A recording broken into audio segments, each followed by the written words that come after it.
are listening to our broadcast in English for listeners in Western Europe and Japan.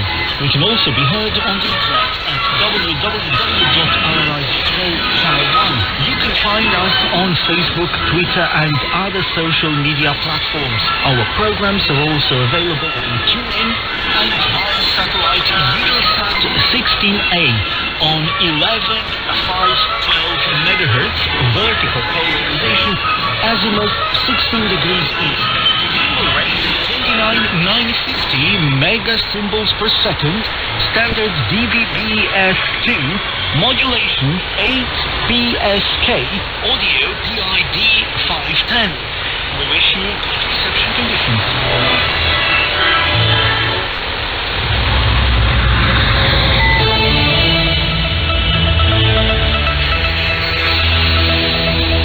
Hello, this is Daniel Bills with the news, the headlines. 100,000 people have got the anti-COVID vaccine since the immunization campaign kicked off in Romania. The National Committee for Emergency Situations in Romania decided to extend the online education process until February the 7th. The Romanian sailor kidnapped off the shores of Togo has been released and is to be repatriated in the following days, the Foreign Ministry in Bucharest has announced. And 4 women's handball sides from Romania are playing in the European competitions on Saturday and Sunday.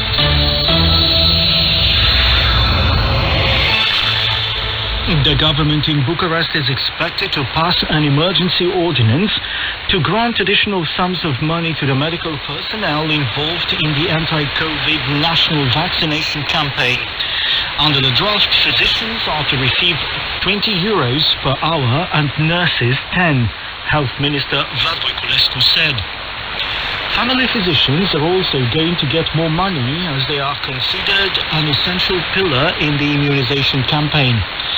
Roughly 100,000 people have been immunized since the onset of the campaign. Out of these, only 314 reported minor side effects. The latest report provided by the Strategic Communication Group indicates 4,400 new infections in the past 24 hours in Romania, and 86 people died, bringing the death toll since the onset of the pandemic to roughly 16,600. 1,100 people are in intensive care. Nearly 670,000 people have been infected in Romania since the beginning of the pandemic, and 90% of them have been cured. The number of the Romanian nationals infected abroad is 7,145, and the death toll stays at 132. The National Committee for Emergency Situations in Romania decided to extend the online education process until February the 7th.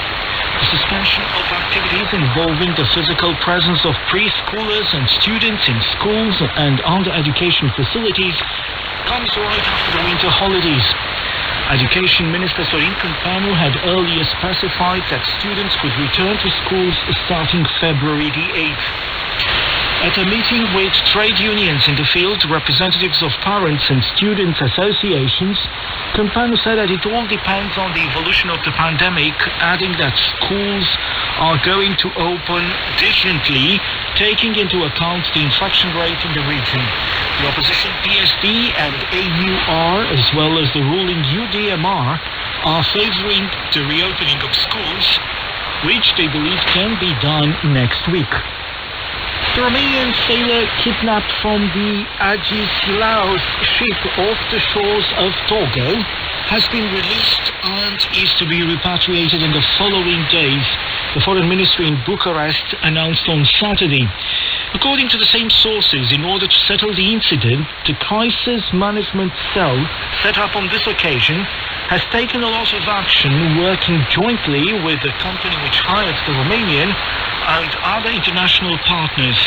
On November the 30th, 2020, sources with the Foreign Ministry in Bucharest announced that Minister AIRSPY had summoned an interinstitutional crisis management cell to address the incident in Togo involving the Agisilaos, where several sailors, including a Romanian citizen, had been kidnapped.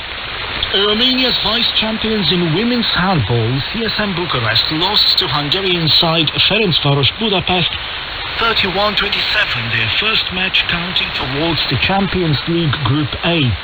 The first game went to the Romanians 25-19.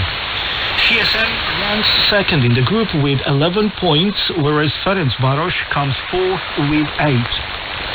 On Sunday in the Champions League's Group B, Romanian champions SCM Râmnicu Vâlcea are taking on another Hungarian side, Győr, in a home match.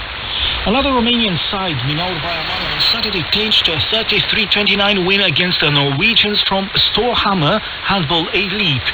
And that was the news.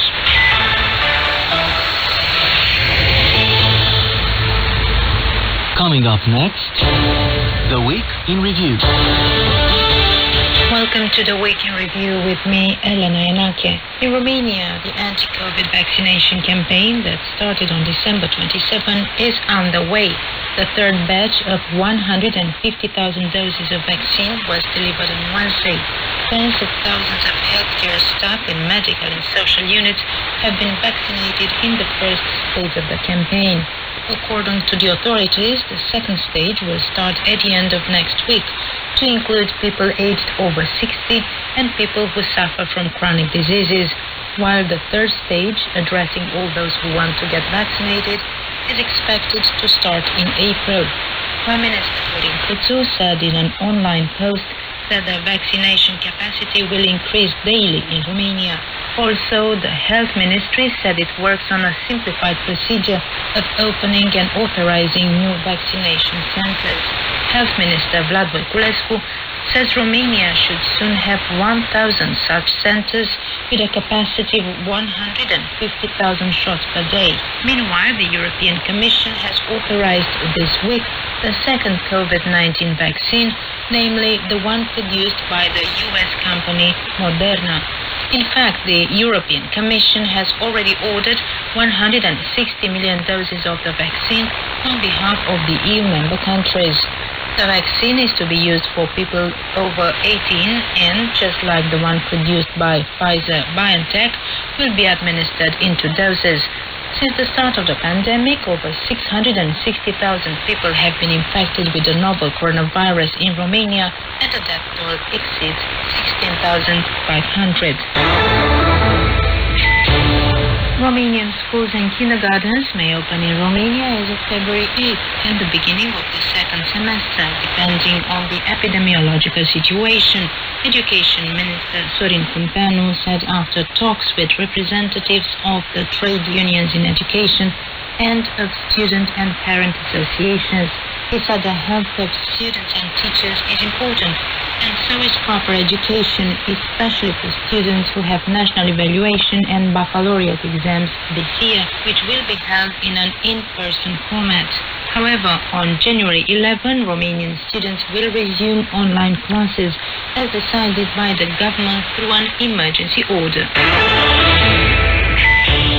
Bucharest government has continued this week talks on the 2021 national budget. Liberal Prime Minister Florin Câțu has announced that the draft budget will be ready this month so as to be submitted to Parliament on February 4th. Until then, the project that each ministry has for 2021 will be analyzed. Prime Minister Câțu said he discussed with all ministers and asked them to present all normative acts that can be enforced. Also, he asked for all viable investment projects to be presented and decide whether they can or cannot be financed with European money so as not to put more pressure on the national budget. According to the Prime Minister, the draft budget is built on a 7% deficit of the GDP, a figure that mirrors the firm commitment to fiscal consolidation without affecting the economy. On Thursday, the Vice President of the European Commission, Valdis Dombrovskis, after a telephone conversation with the Romanian Minister of Finance, Alexandru Nazare, said that the EU expects from Romania a robust budget for 2021 after in 2020 expenditure was very high and revenues dropped drastically due to the pandemic. Minister Nazare promised that promoting investment remained a priority, just like the use of European funds. Minister Nazare also gave assurances that the Romanian authorities are considering a fiscal consolidation and a gradual reduction starting this year of the budget deficit, which in 2024 would get below the level of 3%. The former Minister of Environment, Waters and Forests in the previous Liberal government in Bucharest, Costel Alexe, currently head of the Iași County Council, is being targeted by a corruption investigation. Anti-corruption prosecutors claim that between March and April 2020, while a minister, he allegedly directly claimed from the director of a steel plant products made of sheet metal in connection with the performance of his duties. They concern the free allocation of greenhouse gas emission allowances to the plant and the monitoring of the measures taken by it to close a non-compliant landfill. The said benefits in the amount of 22 tons and having a value of over 20,000 euros were allegedly received in 2 installments at the working point of a company managed by a relative of his. At the same time, the representative of the steel plant is investigated for bribe-giving and embezzlement. Previously, the former minister stated that he trusted the act of justice and that he wanted to see the action finalized as soon as possible. He is denying all allegations. The Romanian Foreign Ministry said the violence that took place on Capitol Hill is worrying and unacceptable, and expressed confidence in American democracy, which it said should remain a model for the entire world. The January 6th meeting of the U.S. Congress aimed to certify the victory of the president-elect, the Democrat Joe Biden, was meant to be a symbolic one. Things ran out of control when supporters of President Donald Trump, who tried to prevent the validation of the election result, which they believe was rigged, took the building by storm. 4 civilians and 1 member of the police force were killed during the attack. Dozens of protesters have been arrested. The head of security resigned and numerous collaborators of Donald Trump are leaving his team.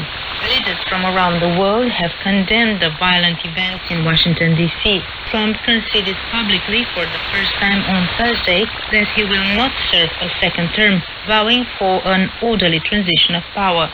The Congress eventually ratified the victory of the president-elect Joe Biden, the final stage before he takes the oath of office. The inauguration day, the formal ceremony that marks the start of a new presidency, was set for January 20, and that has been the week in review. Coming up next on Radio Romania International, Culture and Nature.